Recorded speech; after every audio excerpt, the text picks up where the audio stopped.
सभी को जय मसीह की दोस्तों, आप सभी का इस YouTube चैनल में स्वागत है जहां हम प्रभु के सुंदर वचन को सुनते हैं।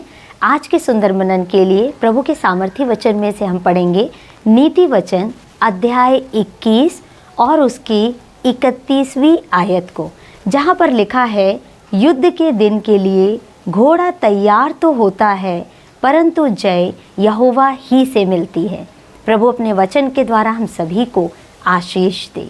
प्रिय मित्रों, देखते ही देखते पूरा साल बीत गया। हम दिसंबर के अंतिम पड़ाव में हैं और आने वाले दिनों में हम नए साल में प्रवेश करेंगे। बहुत सारी प्रार्थनाएं, बहुत सारी ऐसे विषय हमारे जीवनों के थे जिन्हें हमने अपने जीवन में पूरा होता हुआ देखा।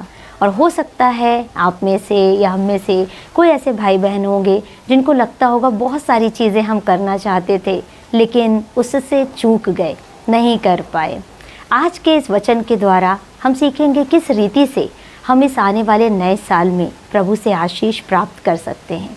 बाइबल में अभी हमने पढ़ा कि युद्ध के लिए घोड़ा तो तैयार होता है परंतु जय यानी विक्ट्री जो है केवल और केवल परमेश्वर के द्वारा ही मिलती है।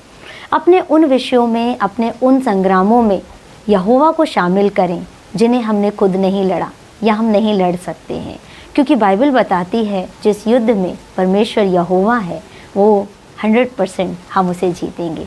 देखिए, बाइबल में से मैं आपको दो व्यक्तियों से मिलाना चाहती हूँ।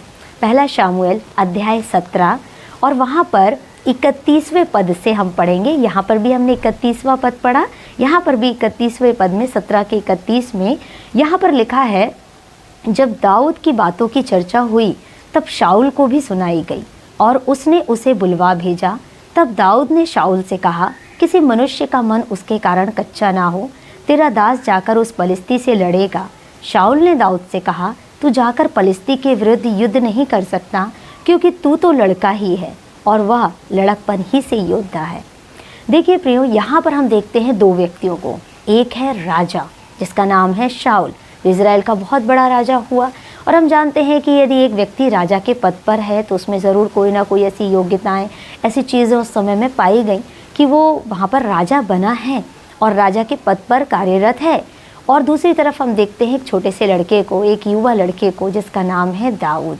दोनों आपस में कुछ बात कर रहे हैं और इनकी बातों से आज हम यहाँ पर दो बातों को ध्यान दें कि कैसे एक व्यक्ति जो प्रभु में है या विश्वास करता है सच्चे मन से, वो अपने जीवन में कभी भी हारता नहीं है।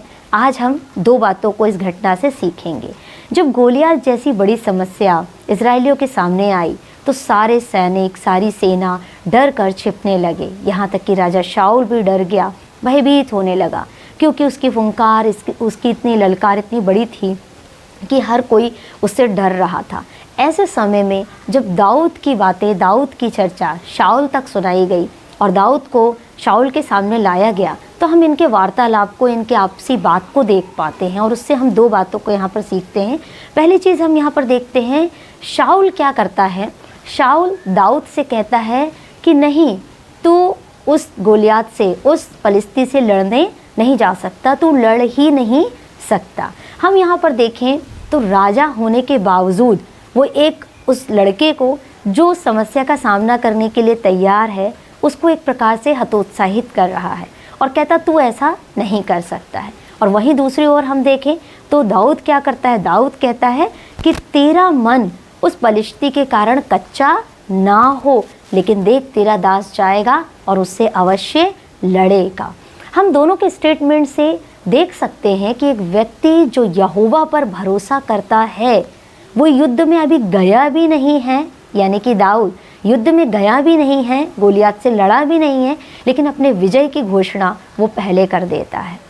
आज हम भी अपने जीवन में याद करें, जब हम नए साल में प्रवेश करते हैं और ये बाकी दिन जो इस साल के बचे हैं, हमारे जीवन के तमाम संग्रामों के लिए जिन्हें अभी हमने लड़ा भी नहीं है, हमें लड़ना भी नहीं पड़ेगा और हम अपने विजय की घोषणा अपने मुख से करने पाएँ। हम विश्वास करें कि जो हमारे अंदर है वो उससे बड़ा है जो इस संसार में है और हमारे विरोध में खड़ा होता है। दाऊद को पूरा भरोसा था कि जिस पर मैं भरोसा करता हूँ वो मुझे कभी भी शर्मिंदा होने नहीं देगा, कभी शर्मिंदा होने नहीं देगा। और उस लड़ाई का अंत हम सभी जानते हैं कि दाऊद जीत गया। वो जीत उसको बाद में मिली, लेकिन जीत की घोषणा उसने युद्ध में जाने से पहले कर दिया। आज आप भी अपने मुख से अपने जीवन के तमाम युद्धों के लिए यहोवा के नाम से विजय की घोषणा कर दीजिए। दूसरी चीज़ हम यहाँ पर देखते हैं कि शाऊल जो है वो दाऊद को एक प्रकार से हतोत्साहित कर रहा है, उसके मनोबल को तोड़ रहा है, और वो कहता है कि नहीं, तू नहीं कर सकता, तू नहीं जा सकता उससे लड़ने के लिए। लेकिन दाऊद कैसे? दाऊद सांत्वना देता है, शाऊल को हिम्मत बंधाता है और कहता है तेरा मन कच्चा ना हो, तेरा मन व्याकुल ना हो, तेरा दास जाएगा और अवश्य उस पलिश्ती को हरा देगा। हम जब प्रभु में पाए जाते हैं, यहोवा पर भरोसा करते हैं, हमेशा अपने जीवन में एक बात याद रखें, हम दूसरों को इनकरेज करें, दूसरों को उत्साहित करें। कभी हम दूसरों को ये नहीं बोलें अरे तुम इस समस्या से कभी नहीं निकल सकते हो, तुम्हारे जीवन की ये प्रॉब्लम जो है कभी सॉल्व ही नहीं हो सकती है, तुम कभी ठीक नहीं हो सकते हो। लेकिन दाऊद की तरह कहिए कि तुम्हारा मन कच्चा ना हो, तुम्हारा मन व्याकुल ना हो। देखो आज इस चीज़ में हो, लेकिन यहोवा यदि साथ है तो अवश्य तुम इससे बाहर निकल जाओगे।